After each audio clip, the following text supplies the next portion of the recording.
കുറച്ചധികം നാളുകളായി മലയാളി പ്രേക്ഷകരുടെ മുന്നിൽ സ്ഥിരം വീഡിയോസുമായി എത്തുന്ന ഒരു വ്യക്തിയാണ് രേണുസുതി. എല്ലാവർക്കും അവരെ ഒരുപോലെ ഇഷ്ടവുമാണ്, ദേഷ്യവുമാണ്. പലപ്പോഴും അവരുടെ കമന്റ് ബോക്സിൽ നെഗറ്റീവ് കണ്ടു കഴിഞ്ഞാൽ എല്ലാവരും ഒന്ന് അതിശയിച്ചു പോകും. സോഷ്യൽ മീഡിയ ചാനലുകളും ഓൺലൈൻ മാധ്യമങ്ങളും എല്ലാം തന്നെ അവരെ വെച്ചാണ് പലപ്പോഴും കണ്ടന്റുകൾ ഉണ്ടാക്കിക്കൊണ്ടിരുന്നത്. അത്രമാത്രം മലയാളികളുടെ മുന്നിൽ നിറഞ്ഞു നിൽക്കുകയായിരുന്നു. പിന്നീട് അവർ ബിഗ് ബോസിലും എത്തി. എന്നാൽ അത് അധിക നാളും നീണ്ടുപോയില്ല. ഇപ്പോഴിതാ അവരുടെ വിശേഷങ്ങളെല്ലാം അറിഞ്ഞ് ഒരൽപ്പം കണ്ണീരോടുകൂടിയാണ് മലയാളികൾ. ക്യാൻസർ ആണെന്നും കീമോ തുടങ്ങിയെന്നും പറഞ്ഞ് കണ്ണീരോടെയുള്ള രേണുസുതിയുടെ വീഡിയോ ആണ് കഴിഞ്ഞ ദിവസം വൈറലായി എത്തിയിരുന്നത്. ആ വീഡിയോ കണ്ട് എല്ലാവരും ഒരു നിമിഷം ഒന്ന് ഞെട്ടിപ്പോയി. ആകെ വല്ലാത്തൊരവസ്ഥയിലാണ് രേണുസുതി. കുറച്ചു നാളുകൾക്ക് മുമ്പാണ് കൊല്ലം സുധിയുടെ മൂത്ത മകൻ കിച്ചു രേണുവിനെതിരെ പലതും പറഞ്ഞ് സോഷ്യൽ മീഡിയയിൽ എത്തിയത്.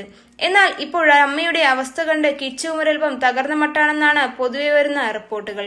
മാത്രവുമല്ല, രേണുസുധിയെയും കിച്ചുവിന്റെ സഹോദരനെയും രക്ഷിക്കാൻ വേണ്ടി കിച്ചു പുതിയൊരു ടീഷർട്ട് ബ്രാൻഡ് തുടക്കമിട്ടിട്ടുണ്ട്. അമ്മയ്ക്ക് കീമോ സ്റ്റാർട്ട് ചെയ്തതും അസുഖം വന്നതുമെല്ലാം തന്നെ കിച്ചുവിനെ തളർത്തിയിരിക്കണം. അതുകൊണ്ട് തന്നെ കിച്ചുവും അതിനുവേണ്ടി പണം സമ്പാദിക്കാനുള്ള തിരക്കിലാണ്. കിച്ചുവിന്റെ ഈ ഒരു പ്രയത്നത്തിന്റെ ഭാഗമായി കിച്ചുവിന് നല്ല രീതിയിൽ തന്നെ ആ ഒരു ടീഷർട്ട് കച്ചവടം നടക്കുന്നതുമുണ്ട്.